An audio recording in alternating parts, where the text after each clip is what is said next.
Okay, good morning, everyone. We'll start with the chapter number 7, quick recap. So the topics which we are going to cover here is getting started with API, mashing up APIs, crocodilo, scrapping, legalities, writing a new API, security implementation using curl to test, going further with the topics that is your real-time reactions, polling, commits, other protocols which are of type constraint is MQ telemetry transfer protocol, extensible messaging and presence protocol, and constraint application protocol.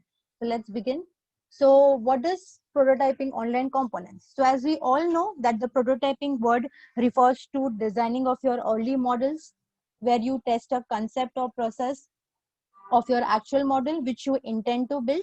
So in short, we can say prototyping is an experimental process where you can implement your ideas into tangible forms that is moving from paper to digital.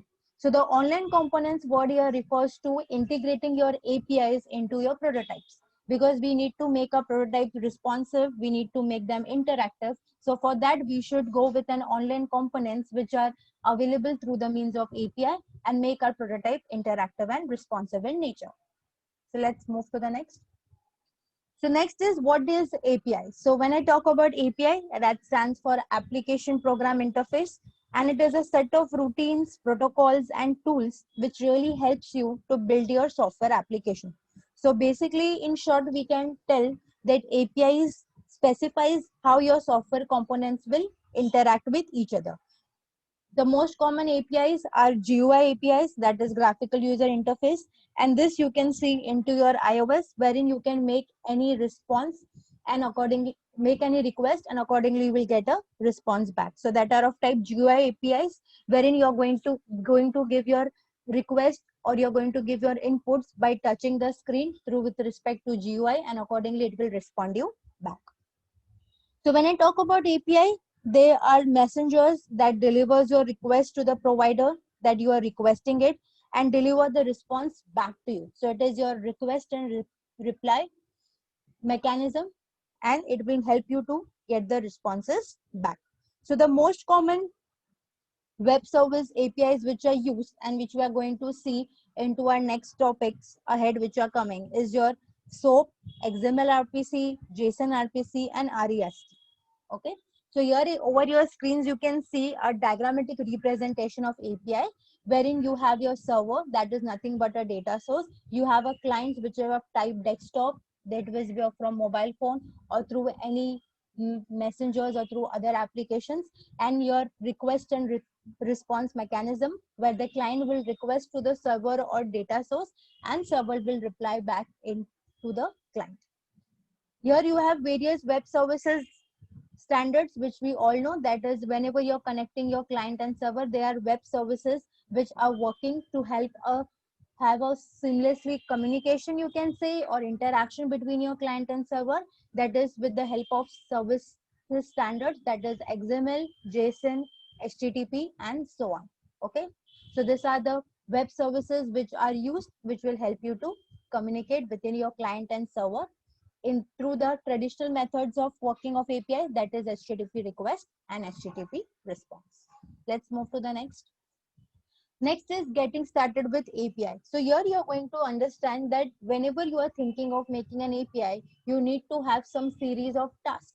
Okay, with that series of tasks, you should design what will be the series of input, or you can say in other words, request, and what will be the corresponding output, that is nothing but the response. So here let us take an example where you want to look at a friend's photo on Flickr. So what are the steps you're going to follow? So the very first step you're going to do is you're going to launch on Chrome or any internet browser which you have.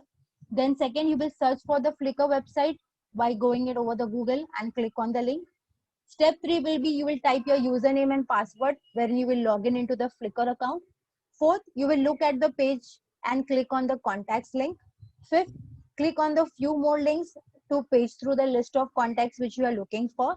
And the last, once you are done with it, you will scroll down the page, look for the photo you want and you will click it. Okay, so these are the series of action, or you can say series of steps which you know that you have to do one by one when you want to perform this task. But when I talk about APIs, they are not like us who have a capability to think. They are not like us who can think what we want to do. They don't know what they have to do. So in APIs, whenever you are designing, you have to, at very first place, design the task which has to be there. With that task, you have to design the corresponding inputs which it will receive, and for accordingly the corresponding output it has to give for the each task. So for us this is easy. We know that these steps have to be followed sequentially one by one. For the computers or for APIs, they doesn't know it. So in that case, whenever you are going with an API, you have to design each and every step, and you have to be very specific what the inputs will be there and what will be the corresponding outputs. So that is your getting started with API, wherein you conclude that your computer system or your APIs are not self-thinking. They cannot think themselves. So for them, you have to design each and everything at a very lower level. You have to design a workflow wherein you will have the list of the tasks along with the corresponding inputs and corresponding outputs. So that is your getting started with API. Next topic we have is mashing up APIs. So when we talk about word mashing up, it actually means that you are creating something by combining elements from two or more sources. So basically when I talk about mashup technique here, it refers to your websites or web application which are using functionalities from two or more sources, and they are coming up with a new service, or you can say a new source. Okay. So the one thing which you need to keep in mind, that whenever you are thinking of mashing up your APIs, that can be possible only when your APIs are of type public. Okay, because they will allow you to freely access it, they will allow you to explore, you can add your ideas as well. So when you're using a public APIs, it is possible to do the mashing up, but whenever you're going for private APIs, they won't allow it. So mashing up, it's not possible in that case. So when we talk about our developers, mostly they go for mashing up of APIs with public APIs, and they basically combines multiple APIs together and they come up with one APIs. The advantage of this is that they need to do less coding, and they just have to do one integration code where it will combine all the APIs and they will come up with the resultant, or you can say customized API.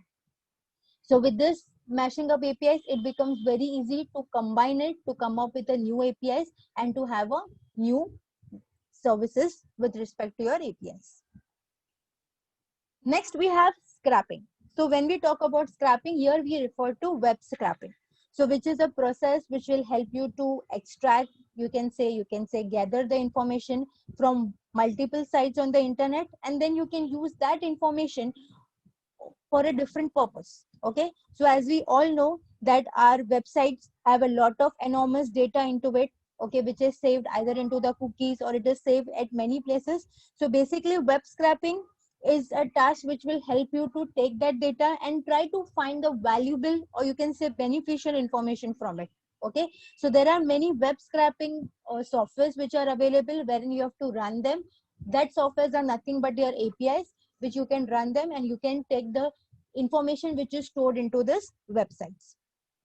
So whenever I talk about web scraping, it is a 5-step process. Okay, so whenever you start with web scraping, first you have to understand that what and how your softwares or APIs are going to work. Like at initial step, how they are going to capture the information. So whenever they want to capture the information, there are basically two ways, or you can say two methods. The very first is extracting the data from APIs. So all the APIs which are running over your websites, you will either take the information from there, or second, you can extract the data from the web page. That is nothing but through the cookies have all the information saved there. So these are two ways. Either you will take the information from the APIs which are working over that website, or next you can take the information directly from the web page cookies. So the choice is yours, whatever you want to opt for. Okay, so in the very first step, that is a crawling, it refers to that your web scraper software is going to scroll through the internet. So that scrolling refers to the all the URLs of the web page to get the information which is saved into it. So this is the very first step where the software will go to all the URLs and it will crawl it and it will get the information. Okay. Step number 2 is scrapping. So in step number 1, whatever the information has been received or whatever information has been gathered in the crawling process will be identified in step number 2. Okay, so here you are going to segregate your information into two types. One which is information is beneficial to you, and another which is not beneficial to you. Okay, so the one which is beneficial to you, you're going to make one copy of it in the step number 2 and save there. One which is not beneficial to you, that will be scrapped, that will be removed or eliminated. So that was just step number 2, that is your scrapping, where the information which will use it, information is valuable to you, will be saved, and you're going to move to the next step. Step number 3 is extracting. So whatever the beneficial information we have received at step number 2, with the help of the software, we are going to structure that information into the proper format, because that information is required in step number 2. Okay, so sorry, step number 4, that is information is required. So at the step number 4, whatever extraction you have done in a structured format, you have removed any missing data, you have completed any data which is there. So if you had done something, a process, that information will be formatted in a structured form which will be understandable by everyone. So here you are going to make your data in a presentable form which will be simple and it will be easy to understand. Last step is exporting. So the information which has been formatted at step number 4 is now ready to export into the file formats whichever you want to have. It can be of type Excel, it can be of type CSV. So any type which you want to export, you can export in the step number 5. So this is your 5-step process, wherein your step number 1, you're going to look for the information which is stored into your web pages with the help of the URLs. Step number 2, whatever information which is received at step number 1, you're going to identify it and categorize into two types, beneficial and non-beneficial. The one which is beneficial, you're going to save it and one copy of it at step number 2, and which is not beneficial to you, you are going to scrap it, you are going to remove it. At step number 3, the beneficial information will be extracted. You will check whether it is complete information. If any missing information is there, it will be completed at this step 3. At step number 4, you are going to do the formatting. There you are going to make sure that whatever information is received, it is in a proper structure which can be easily understandable by everyone, and it can be presented as well. Last, step number 5, that is exporting. So here you are going to export the information which is received in from step 1 to 4 into the proper exporting mechanism which is selected by the user. It can be of type Excel, it can be type CSV, or any exporting they want to have for making decision making. Okay, so this is your scrapping process. So we can say that scrapping process actually helps the businesses to improvise their working, because you get useful information out of it, you get customer behaviors, you get their uh, valuable information, and you can use them to do the predictive analysis. Okay, let's move to the next. Next topic we have is legalities. So when we talk about legalities, it refers to agreement or contract that has some laws into it, something which we are following legally is called as legalities here.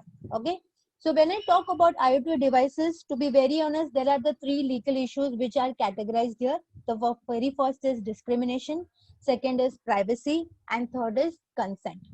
So whenever I talk about discrimination here, it refers to that whatever information is being captured from your IoT devices, because we have sensors and all the information is captured in real time. So the information which is captured, it is categorized into three categories. Okay, and that three categories is discrimination against the age, different age bars information is there, on the races and the genders. So all the information which is taken from your IoT devices is discriminated in three types, or you can say three categories. That is, different age group information will be available, different races information will be available, and different genders information will be available.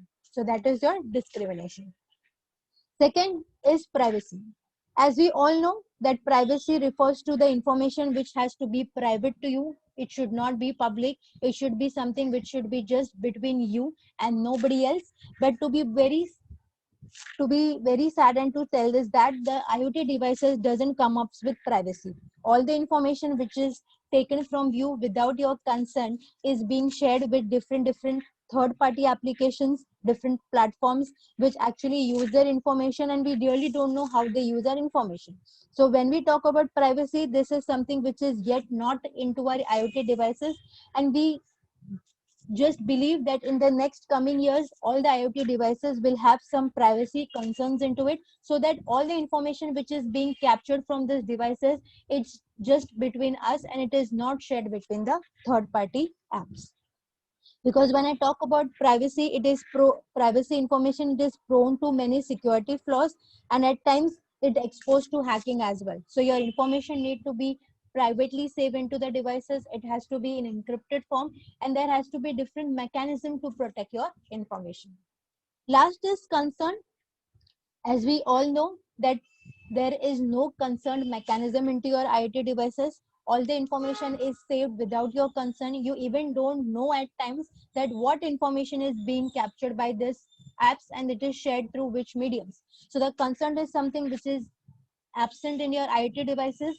Consent refers to taking, or you can say seeking permission from you, that this information has been gathered throughout the day. So do you want this information to be shared across the different applications? This is something called as concern. Okay, and this concern is something which is not present into your IoT devices, because they really don't ask us that what information is being gathered all the day has been given to the third party apps and whether they should share it or not. So the consent is something which is very much important and which is not there.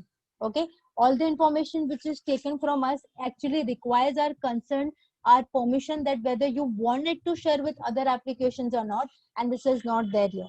Okay, so these are the three legal issues which are very much common with your IoT devices, and this is something need to be addressed in the coming IoT devices we are looking forward to have in the future.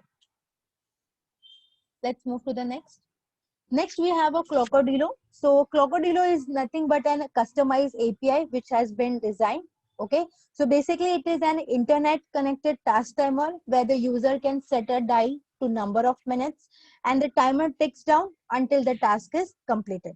Okay, along with this, it also sends some messages to the API server to let know that the task has been started, it has been completed, or it has been cancelled. Okay, so we can see that how Internet of Things have helped us to do the task at efficiently, and we can even track our task by just simply twisting the timers and setting the time. So when I talk about APIs, as we all know that we need to have a set of tasks. So here we have a set of tasks which is done by your task timer, that is Clocodilo, that is starting a new timer, changing the duration of an existing timer, marking a timer completed, and the last is cancel a timer. So this is your generalized task which will be done by your Clocodilo. So whenever you are starting with API designing, especially when you are going for a customized API, you need to have a set of tasks. You need to have a set of inputs and the corresponding outputs. So this is the very first step whenever you are going for implementing your API design, that you are going to design the workflow, that what will be the step one. If this is the step one, then what will be the corresponding inputs and what will be the corresponding outputs. So let us take an example here. Like if we say this, the task one is create a new time task. So what will be the inputs here?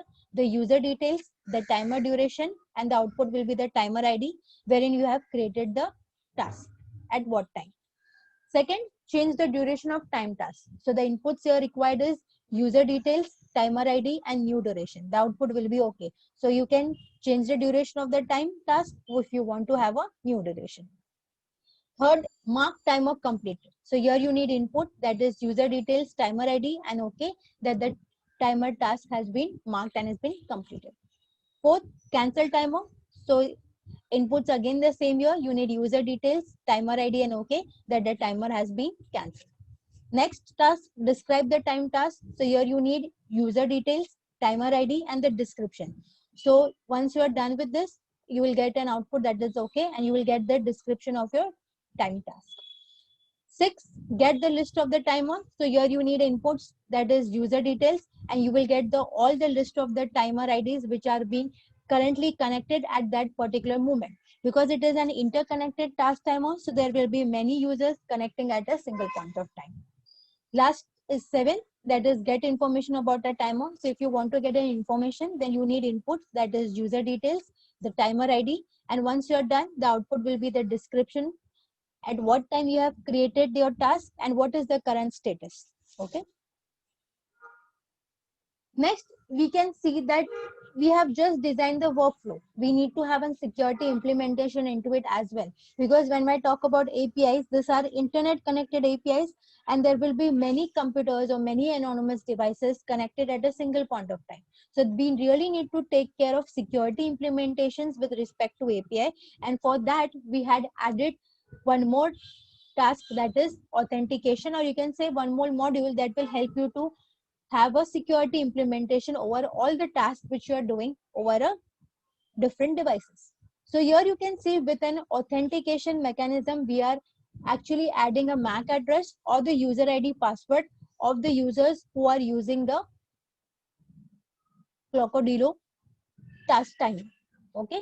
So here we have the list of tasks here, and with every list of tasks, you can see there is an authentication mechanism, that is a MAC address or user ID or password. Okay. So here we have two tasks which are newly added, because since we have implemented a security here, that is register a device to a user. So here you are going to ask for user ID and password, and accordingly it will capture the MAC address of the device which is connected and which is using Crocodilo as a task timer. Okay, and the output will be okay. Last, you have a 9 task, that is get details of the user device. So whenever you want to have the details of the user device, you are going to have user ID and password, and output you are going to get the MAC address. So whenever you want to have a security implementation, we are going to use user ID, password along with the MAC address of the devices which are connected, so that we can have a proper authentication mechanism there. So security implementation is very much important whenever you are designing your APIs. So initially, first you're going to just design the workflow, that what will be your task, what will be your inputs, what will be the output. Once this three in place, you can go with a security implementation by adding, that is authorization, or you can say authentication, wherein the information of all the users of all the devices which are connected will be saved here as well. Okay. Next, we are moving to the topic, that is implementing your APIs. So when we talk about API, we already know that this is nothing but the messages which are sent from the client to server and from server to client. So when we talk about implementing API, there are few standards which are used to implement the API. So the very common ones which are used are here as follows. So we'll start with the very first, that is REST. So when I talk about REST, it refers to representational state transfer. It is so named because you can say there is a transfer of the state. There are two states here, HTTP request and HTTP response.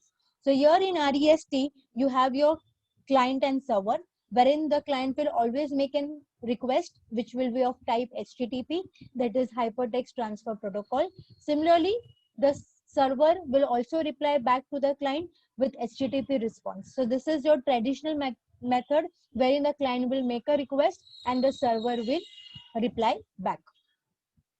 So when we talk about REST, there are 6 guiding principles with respect to REST. So the very first is client and server. So here it refers to that you are separating your client and server, and both of your client and server are going to do the task independently without each knowing that what they are doing. Okay, so all your codes of the client side will be at client place. So if there is any change in the code, it will not affect the operation of server. Similarly, the server code will be at the server end, and even if there is any change, then it will not affect the operation of the client. So basically the idea here is to separate the client and server so that the issues with respect to data storage, flexibility, scalability can be solved, and both of them can work independently and they can seamlessly provide the communication between client and server.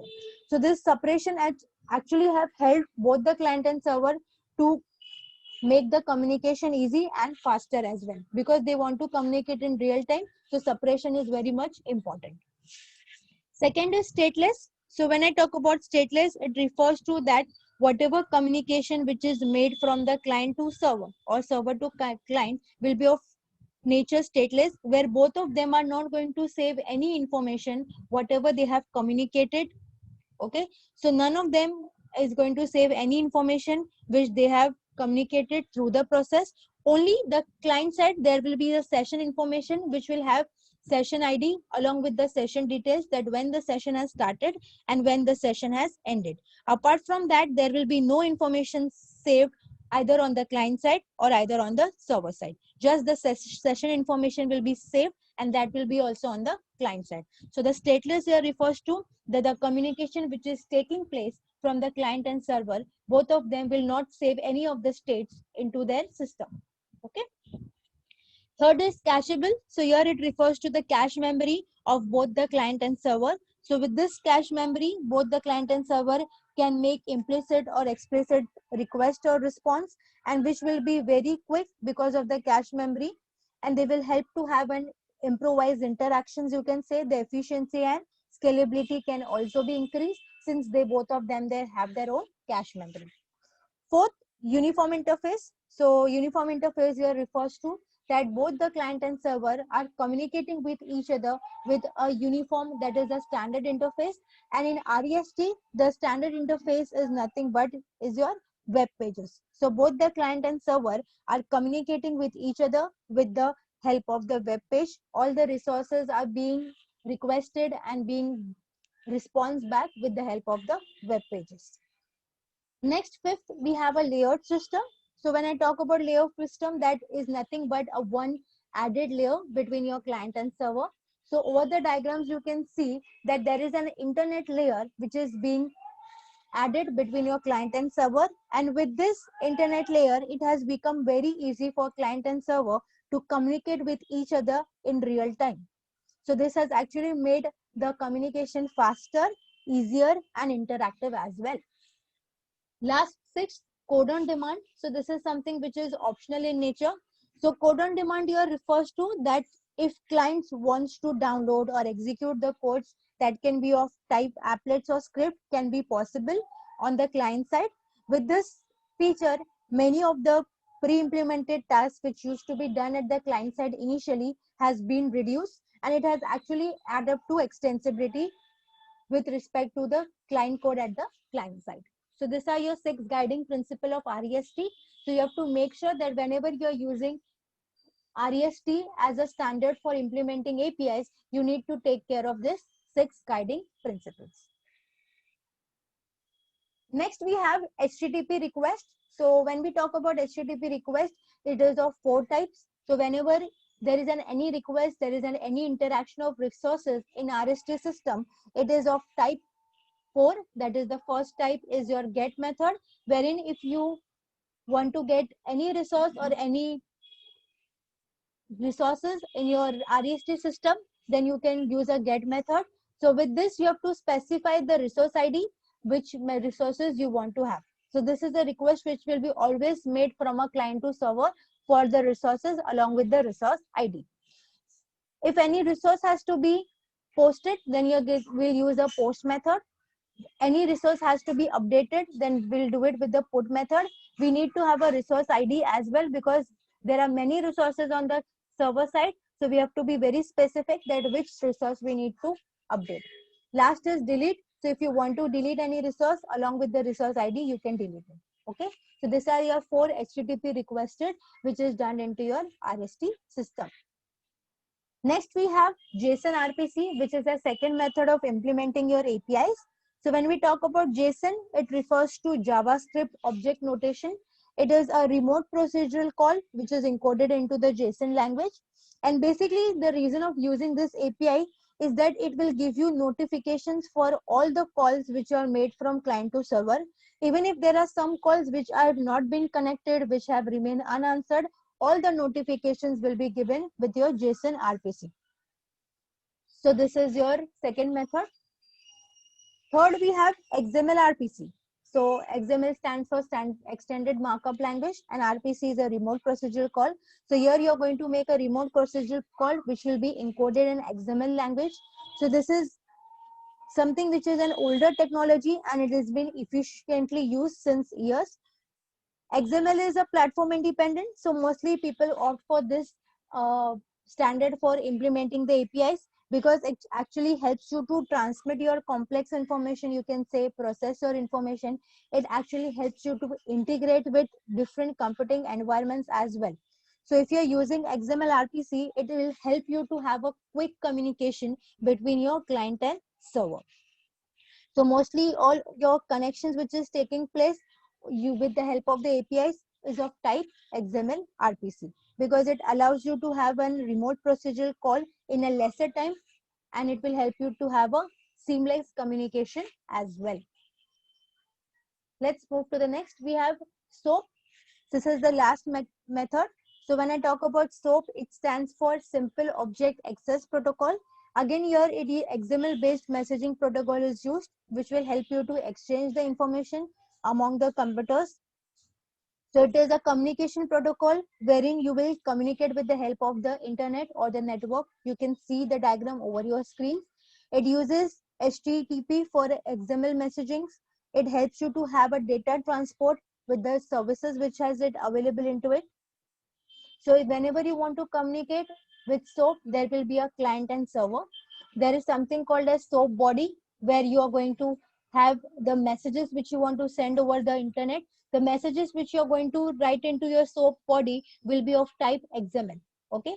So once this is in place, you have to send these messages with the help of the SOAP envelope through the network. Once it reaches the server is going to use the parameters to open the envelope and the request will be fulfilled. So this is your traditional way how your SOAP is implemented, or SOAP web service is implemented. So whenever we talk about SOAP message, it has 4 elements. The very first is the envelope. So the envelope defines the start and end of the message, and it is something mandatory, so you cannot leave it blank. Second is header. This is optional in nature. So if you want to add some more information, if you want some more header data, then you can add it with the help of this. It is optional.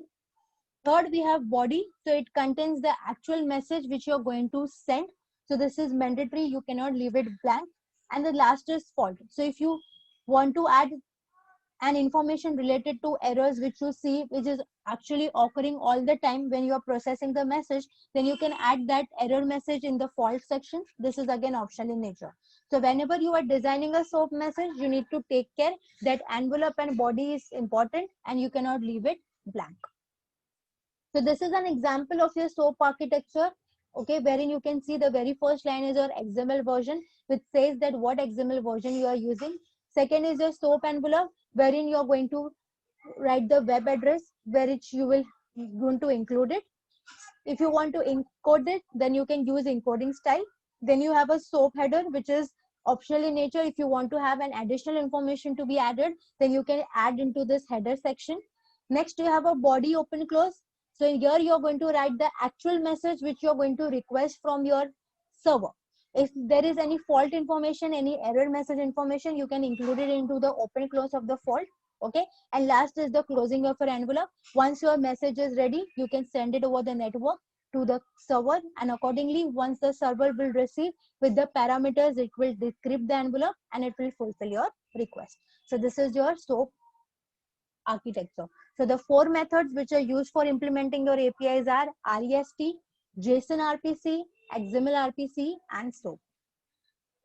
Next, we are moving to the topic that is real-time reactions. So when I talk about what real-time, it refers to quick, immediate, something which is done at very fraction of seconds is called as real-time. Okay. Reaction here what refers to the request and response which is made from client to server and server to client is called as reactions here. So real-time reactions together, we can say the communication which is taking place between your client and server has to be very quick in fraction of seconds. There has to be no delay. There has to be no latency. Any type of delay is not allowed in real-time reactions. Okay. So there are different methods which are there for real-time reactions. That is polling, COMET, MQ telemetry transport, extensible messaging and presence protocol, and last is constraint application protocol. So we already know that when we talk about real-time reactions, like we first let us understand that how our traditional APIs work. So when we talk about traditional APIs, there is always something called as HTTP request and HTTP response. And this method is not responsive in nature. Okay, because when we want to have this, you always need to make some round trips to the server, just like your 3-step TCP handshake, where at the very first, the client is going to send a server SYN message. Once that message is being received, the client the server will send back SYN acknowledged, and again the client will send ACK, that is acknowledged, and then the communication will start between your client and server. So this is your traditional mechanism how your HTTP request and response used to take earlier. But when I talk about real-time reactions, here the response has to be very fast. There has to be noticeable amount of delay between your time of connection and between your communication between your client and server. So the methods which we are going to see here will help you to have a quick communication between your client and server. So let us start with the very first method, that is polling. So when I talk about polling, we want your device or our clients to respond immediately. So if you want to do that, then we can do this with the help of polling method. So here in this polling method, there will be continuous checking of your devices or your client programs to check whether they are available or not, or whether they are into the state of not. Okay. So even there is nothing to send or there is nothing to receive, both the client and server are going to send connect poll messages to each other, just to make sure that both of them are connected in real time. Because if they are connected in real time, any information which is being requested will be sent in fraction of seconds to the server client. Okay, so if they are connected in real time, there will be no delay. So to make sure that both are connected in real time, the connect poll messages is sent from the client to server, even if there is no data to be sent. So the same scenario can be done when you're doing multi-point communication, where there will be multiple devices. Similarly, we can do it for the single point connection also, where there are just a single device and they will keep sending connect poll messages to check whether they both of them are available or not. So the disadvantage here of this polling method is that even if there is nothing to send or nothing to receive, both of them are sending connect poll messages just to make sure that both of them are connected in real time. Next, we have commit method. So that is an web application model that actually makes and long tail HTTP request. Basically, the web server initiates a persistent HTTP connection with a client browser, and it actively pushes all the data instead of waiting to serve the responses. So in other words, we can say that commit is of type push style mechanism rather than HTTP request response mechanism, which we have already seen before. So here the commit actually does a task which is done by your browsers initially, that pushing the data to the server. So this task is done by your commit protocols, and it does many other tasks which will help to have an seamless interaction between your client and server. So in the commit, you're going to use APIs which will be of type JavaScript and Java, since they are platform independent. So here, whatever the browser is going to request, it will be a complete web page at a time, and this all task will be done by the commit, which will act as an intermediary between your client and server. So when I talk about commits, there are types of commits. The very first is a long polling. So when I talk about long polling, it is unidirectional in nature. Why it is unidirectional? Let us see. So here you are going to start off with a client which is going to make a polling request, which is always as usual. But like a normal poll request, here the server will immediately respond with an answer, even if there is nothing to report. So the long poll here waits from the client until there is something to say. So here you can say the server continuously sends a keep alive message to the client so that it can let the server know that it is available and it is waiting for your any request. So the long polling here is what? It is unidirectional. Why? Because here the server is always waiting for the client to request something so that it can reply back. So here in this method, they both are not going to keep sending connect poll messages to each other, and we are not going to check their availability all the time. It is only the server who is going to send keep alive messages in intervals of time, just to let know the client that it is available. And if it is there any request to be fulfilled, then the request can be made. Similarly, if the server timeout is near and it is about to time out, the same message will be conveyed to the client, so that client or the browser also comes to know that the server has timeout. Again, we need to have a connection, and then the communication will take place. So here the client will only connect to the server when it wants to ask something. But here the actual task is done by your server, which is type of unidirectional, where the server will always keep sending a keep alive messages to the client to just make sure and let the client to know that it is alive, and if there is any request, then that can be fulfilled. Okay, so the long polling is nothing but the server, it is waiting long for getting the request from the client. Second, we have MXHR. So that is your multi-part XML HTTP request. So this is again a unidirectional in nature. So whenever the any resources request has to be made from the client to server, that can be done with this MXHR, where the client will request in just one HTTP request. Okay, so at the very first place, whenever any request is received from the client, it will check whether the request which is made from the client, the server has it or not. If the server has it, then at just one request it will give the response back. But if the server doesn't has it, in that case the request of the client will be divided into multiple parts, and this multiple parts will be given to the different servers so that it can get the responses from that servers, and then all the requests will be fulfilled at the client side. So the multi-party request refers to all the requests which are made from client to server will be of type multi-part, and accordingly the request will be fulfilled part by part which is being requested from the client. So here in this scenario, that is in MXHR, both the client and server will have their own code, they will have their own conventions, they will have their own libraries, and with this libraries, it will help them to communicate with each other. So in short, we can say that MXHR is nothing but dividing your client request into multiple parts in case if the server doesn't have all the requests. If it has all the requests, then it will fulfill that request in one HTTP request. But if in case if it is not there, then it is going to fulfill the request part by part to the client, and where the client will make the request also part by part to the server. Next, we have HTML5 WebSockets. So whenever I talk about WebSockets, they allows you to have and two-way communication. Initially, whatever method we have seen before, they were unidirectional in nature, they were one-way communication.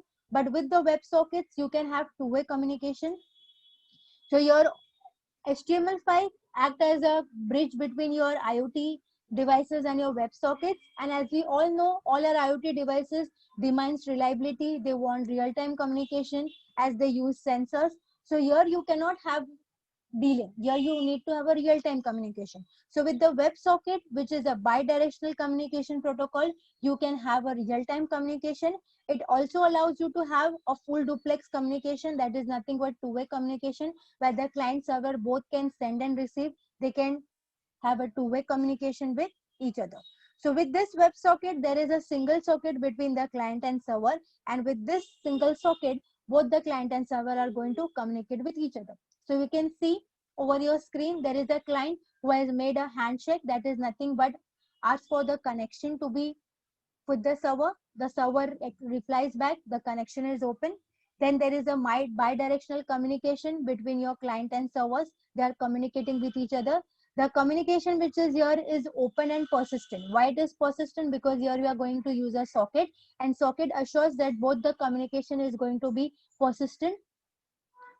Last, one side closes the channel. So if any of the client and server ends the connection, it will be end for the other as well, because there is a single socket. So once the socket is closed for one end, it will be automatically closed for the other as well. So here when we talk about WebSockets, there are libraries which are installed at both the client and server end, and according to this libraries, the communication or of your bi-directional messages are sent with the help of this libraries. So we can say that whenever we want to have a two-way communication, we need to have a exchange of information in true real time, then we can go with the WebSockets. Next, we have scaling. So when we talk about scaling, it refers to adding your clients and servers. However, when we talk about mechanism which is unidirectional in nature, we cannot do the scaling there because it is just one-sided communication. So whenever there is a bi-directional communication, there is two-way communication, the scaling is possible.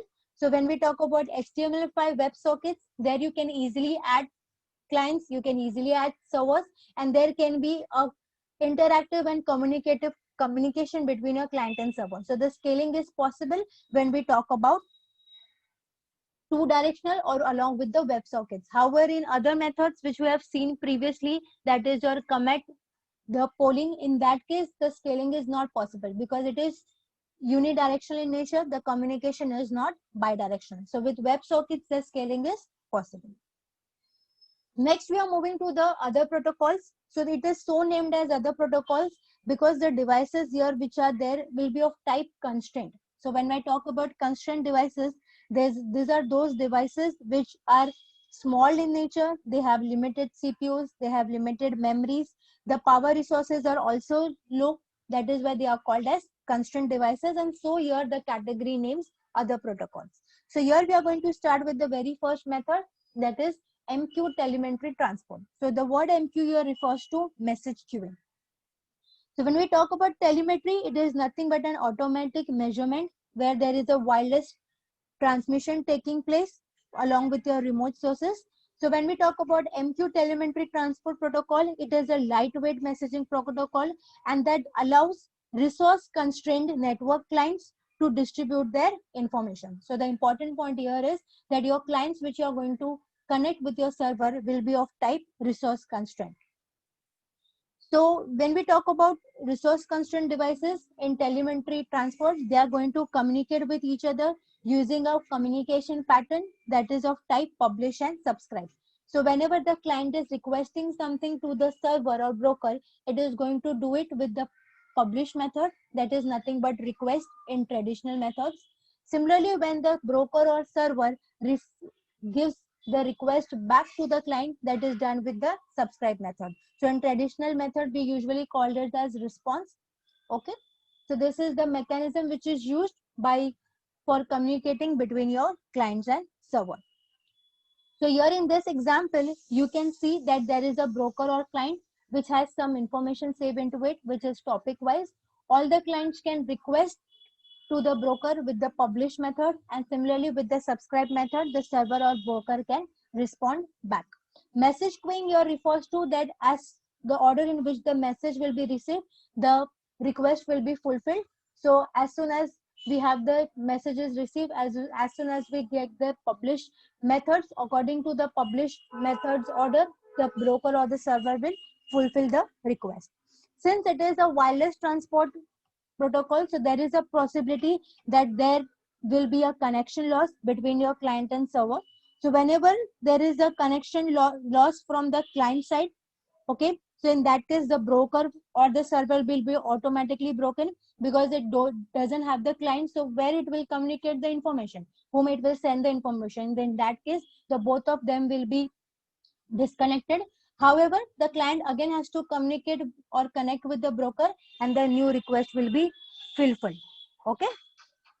Next is your server to client. So in case if the server is disconnected, okay, so in case the server is disconnected without any notice, so the broker will again close the connection, and once it is back, it will send the information which is requested from the client.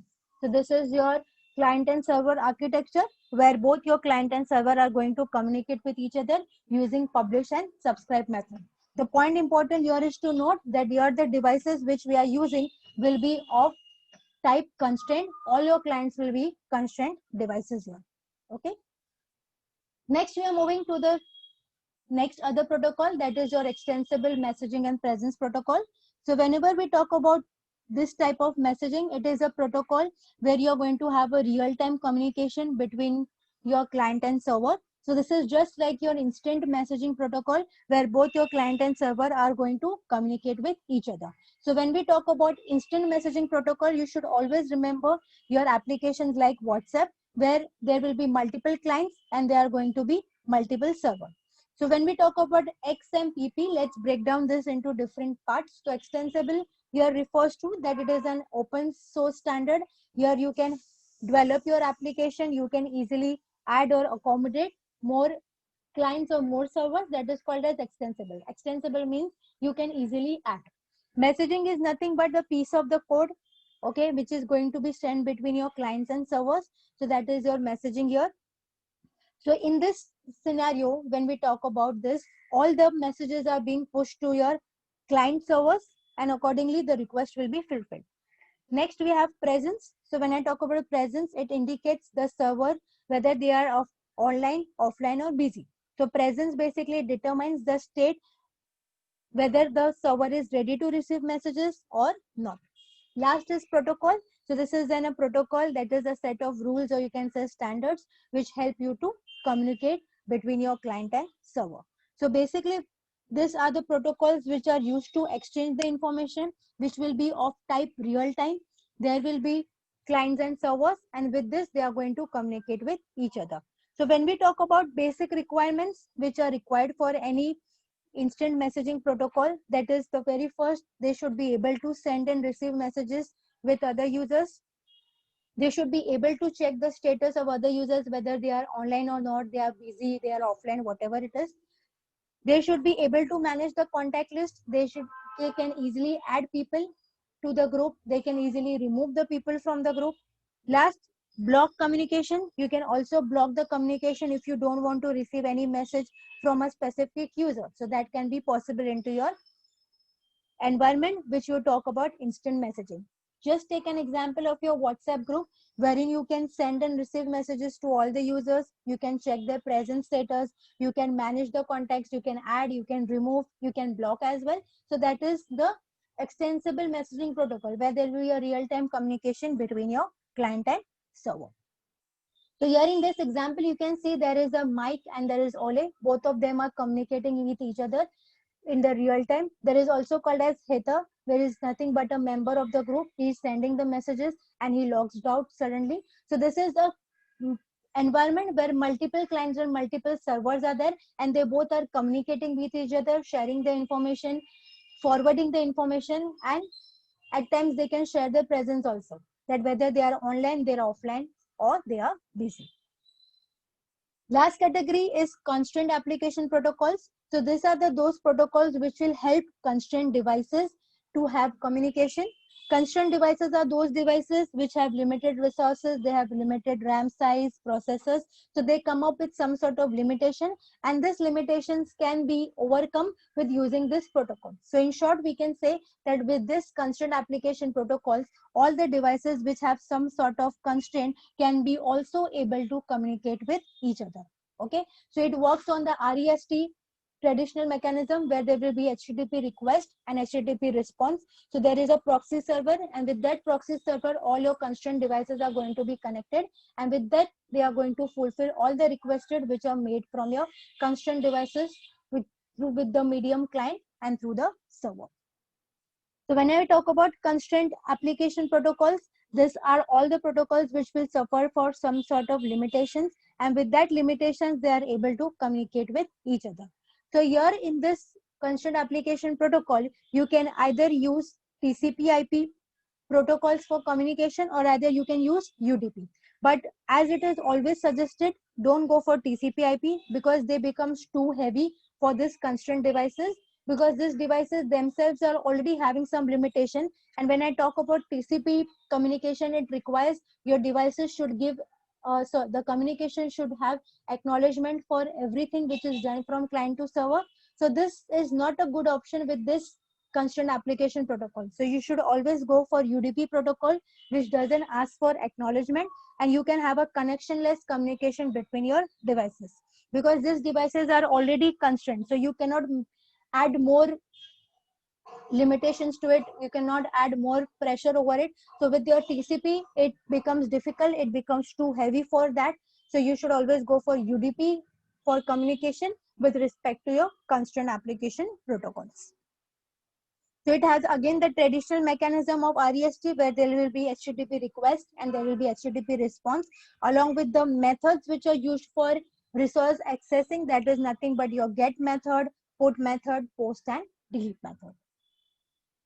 Next in this, you have two types of messages, that is your conformable message and non-conformable message.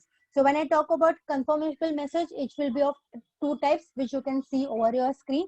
So first, let us understand what do you mean by conformable message.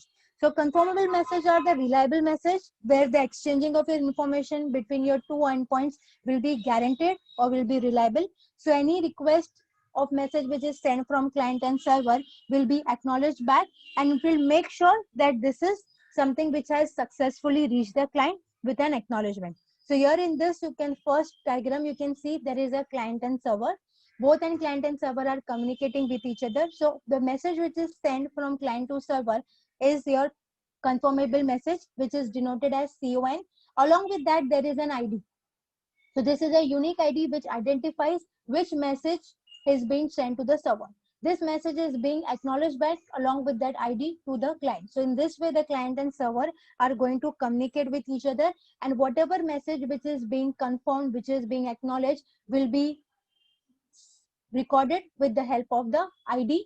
And with this, the client and server can understand so far how many confirmation message has been received and has been acknowledged. There will be a scenario wherein the server will have some issues. The incoming request will be having some issues. There can be any issues. So here in that case, whenever there is any issues from the server end, the server will send an REST message, okay, instead of acknowledge message. So once the server is back into state, all the messages which has been received from client to server will be acknowledged one by one once it is back to the state.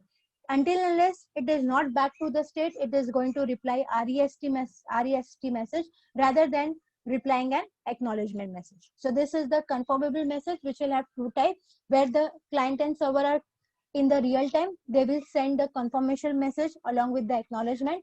However, a scenario where the server is not available, so in that case, instead of sending an acknowledged message, the server will send an REST message. Okay, this will make the client understand that there is some issues at the server end.